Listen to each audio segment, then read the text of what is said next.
What did you tell me? The first thing you got was what? First movie, let me see, was True Colors. That was the first big thing, man. Yeah, with Claude Brooks, right, and Frankie Faison. I actually auditioned for the. Is that right? For the Claude Brooks part. Yeah. I had to go to New York. If I'm from DC, I had to go to New York. That was my first audition. I was nervous as hell. Is that right? Is that right? Let me tell you, me and my. So you've been in the game a while too, then. Yeah. My manager is gonna laugh.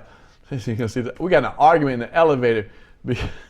Because I wanted him to have a briefcase with him, you know, with my headshot. I want to look professional. This nigga was coming in with a sweatsuit. Like, I was like, nigga, you look like shit with me, man. I couldn't believe. I said, you ain't in a briefcase? I don't know, briefcase. I said, goddamn briefcase. Look professional. We got at least a satchel or something. Something, you know nigga. He just brought himself and shit, okay? Yeah. And to this day, we laugh about it, man. We laugh about that damn TV show. Hey, I did that. I did it with my cousin, or you know, like the one season of Martin. You know, they wasn't having me on there, right?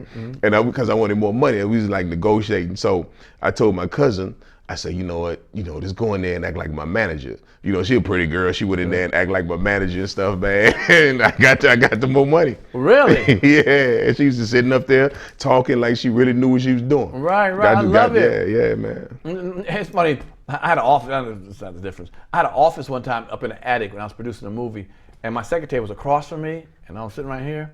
The phone would ring, and she said, "See the Pierre? Let me see if he's in the office." Hit the phone. Somebody I want to talk to you. I picked the phone up. Hello, and we were right across from each other. We used to laugh at that shit all the time. You got to play the role, man. Hey, man, you got to play the role. Make people think. That's what. What's his name? George Hamilton. George Hamilton. Story of George Hamilton. You know George Hamilton. Yeah. Got all the tan. Yeah. George Hamilton said, man, he was in the office and he was in getting a movie deal, and they say, what the hell you want? He said, man, so he rented a Rolls Royce, and he drove it and he parked it by the window. And he said, well, I think I need me another Rolls, because that one getting old. They gave him a Rolls. Wow. That's how you got to play the game sometime, right? The trickery of it all. Yes, sir. Damn. Yes, sir. All right, I'm taking before Martin. What else did you do and get another movie? Because were you in Class Act? No, I was in Class Act, Menace to Society. Yeah, Menace. Yeah. Man, I've done so many things, man, but people think that, I did so many dramatic things and, right. But people know the Martin, man. That was the strongest. Yeah. Well, you weren't do you think you were typecasted at all? Well, you know what? When it comes to our people, maybe. Okay. Right. But the other Hollywood, they don't know anything about bruh, man. So when I go and audition for these, dramatic roles, I get them. Other roles, I get them. But for some reason, us just think that I'm bruh, man. They found me on the streets and they gave me opportunity, but they don't know that I have a background in theater, So right. Sure. Yeah. Now, did you you had to get Martin as an audition. You had to come up with the rest of them. They didn't really pick you out, so you had to audition.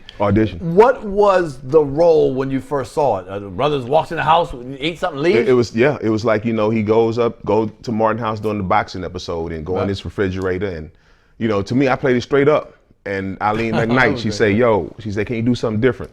So I put that Texas on, like my sister used to talk like that sometime. I mess with my sister. She's like, stop, boy. Right. Like that. So I say, in Texas, we had that swing, that little slide. It's like, normal people say, hey, man, if it don't get done today, it'll get done tomorrow. Right. Texas like, hey, man, if it don't get done today, get done tomorrow. Right. And I put that in there. So she was like, wow, okay, let's go across the street. Went across the street. Martin and Benny Richburg and, Kunch Bobby, Robbie Countryman and all them cats, man, Bentley. They sitting there with their hats out to the side looking like gangster. Like they was intimidating somebody, right? So I said, I'm finna hit them now. So I hit them with the fifth floor. They just came up, man, and all that, and they was in there crying, man. And I got that. That's the only job that I got on the spot, man. It's like, they wanted me there. We had the table read there, and they told other actors, "Thank you. We'll have you another time." And wow. Yeah, man. Now you were from the fifth floor. Or you was a guy walks in. You came. I was the character was Brother Man, but that wasn't the name of the character. Benny Richburg was putting Brother Man because he couldn't come up with a name. He said, exactly. He said, I couldn't come up with a name of the character, man. So I'm just gonna name it the next day when I turn the script in. But when I came in and said, "Bruh Man," he said, "Oh, that's it." That's it. So just left it like that, man. And everything, everything else was like a lot of improv, man. And what I've heard was one episode situation. Yeah. Wow. It was one episode, and then you know, they say, hey man, you know, and what's the guy named John Cry, the white guy, you say Sean on there? Oh yeah, sure. He the one suggested to Martin on the first episode. He said, "Man, it'd be funny, if bro, man, come to the you know, after the show and hug the whole crowd and the group and say, yeah, you know, bro, man, need love too." That was his idea, and we did that, man. The audience was stomping, and Martin said, "You hear that, man? You hear that? We probably bring you back." I was about to tell you, I'm about to ask you. You could feel when you were doing it that this was going to be a hit. Oh yeah, I didn't know it was going to be. I knew that the audience liked it. Okay. You know, so when Martin said I'm gonna bring it back, then when I came back the second time, and when I came out of the shower and they started giving me a love, I learned that from Billy D. Williams. Because I did the episode of A Different World, and I seen Billy D. Williams never came out in front of the audience until he made his entry. So I didn't come out, I stayed back there. I said, I'm just gonna see how it worked. Then I came out, they loved it, man. That's wow. That's how that happened, man. Wow, wow. I remember that episode. I mean, it's just, I mean, but all that stuff, like the little small clothes. Who the fuck came up with fifth floor with 4 fingers? That was me. Really? And Martin, everybody was laughing except Martin. He didn't get it. He didn't get it because I was doing like this. I say, man, bro, man, upstairs, fifth floor. He said, man, why everybody laughing? And they said, you know what he's saying, fifth floor would have 4 fingers. He said, I can't see that. He said, oh, turn it like that. And that's how they came about. He said, because you can see it better, because it's almost like 5, you know, but he said, turn it like that. And that's how we did it, man. Then walking through the door, you know what, the walk, I'm gonna tell you how the walk came about. The first episode when Martin told me to get out of his chair, I got up and I'm straight out of theater, you know, in college. I'm always, you know, stay in your light, stay in your light. Okay. Even though they have 5 cameras, it's really not. So I was like, well, I want my mother to see me a little longer.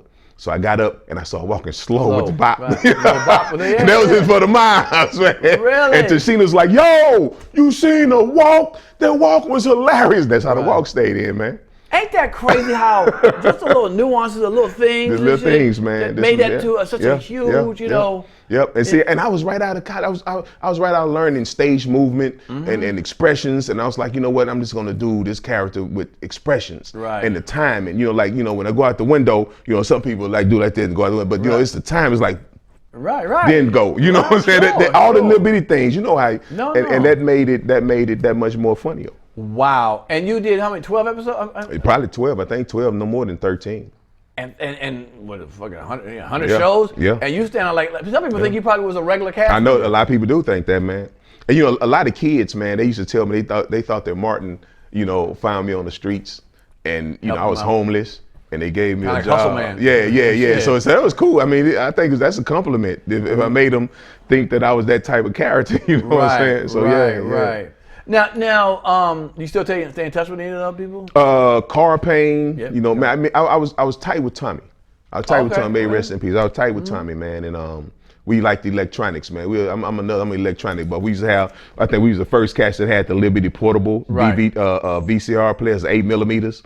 Man, you could take on the plane with you. There was a little bitty 8mm VCR, man. You pop the little tape in, they pop up. Yeah. Okay. So I used to hang out with Tommy sometimes, man. Yeah. I remember him in the car. Okay, Carl. And well, the whole crew, because reunion. Yeah. I was on the reunion. Yeah, you was on the reunion, man. Did the reunion, man. How'd that feel?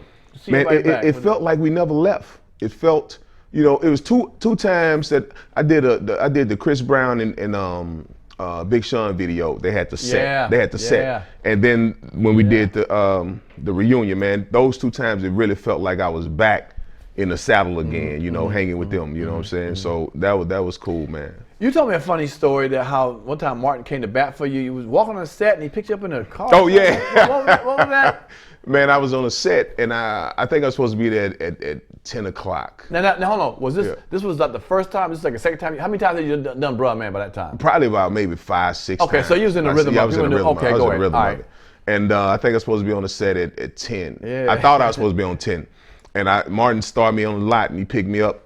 He said, yo, man, what's up, man? Come on, get in. I got in. I said, man, I thought I was supposed to be here at 10. I don't have to be here till 11.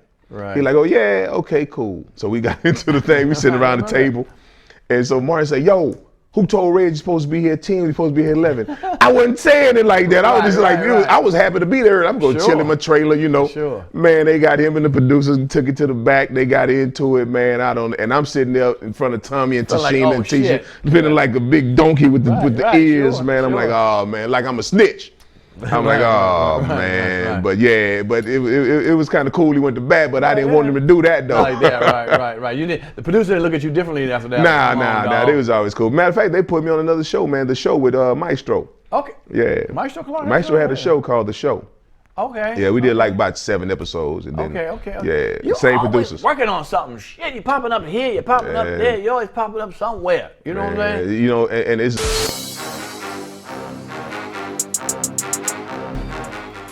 If you like that clip, hit the subscribe button or the notification bell. In fact, why don't you hit both of them?